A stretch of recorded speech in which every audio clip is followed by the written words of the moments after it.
సిద్దిపేట జిల్లా మధూరు మండలం నర్సాయపల్లిలో 400 ఏళ్ల నాటి పురాతన వెండి నాణేలు ఉంగరాలు లభ్యమయ్యాయి. చలమల్లారెడ్డికి చెందిన వ్యవసాయ భూమిలో ఉపాధి హామీ పనులు చేస్తుండగా కూలీలకు పాలరాతితో చేసిన ఒక పాత్ర దొరికింది. అందులో 20 వెండి నాణేలు 2 ఉంగరాలను గుర్తించారు. దీంతో ఎంఆర్ఓకు పోలీస్ అధికారులకు సమాచారం ఇచ్చారు కూలీలు.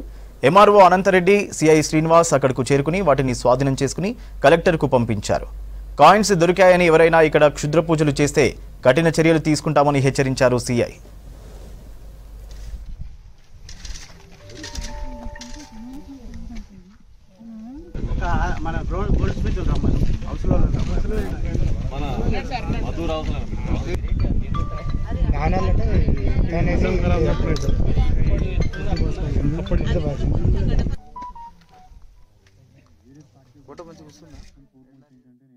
ఉపాధి హామీ కూలీలు పనిచేస్తుండగా వాళ్లకు పురాతన నాణాలు లభించాయన్న సమాచారం మేరకు మద్దూరు మండలం తహసీల్దార్ గారి మరియు పోలీస్ శాఖ తరఫున మీ అందరం ఇక్కడికి వచ్చి విచారించడం జరిగింది.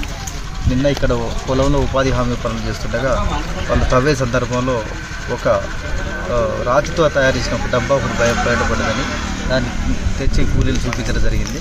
దాన్ని తహసీల్దార్ గారి ఆధ్వర్యంలో స్థానిక ఒక అవసర వ్యక్తిని పిలిపించి వాటిని చూడగా అవి ఒక వెండి నాణ్యాలుగా వాటిని గుర్తించారు. అదేవిధంగా వాటి అన్నిటిని కలిపి 2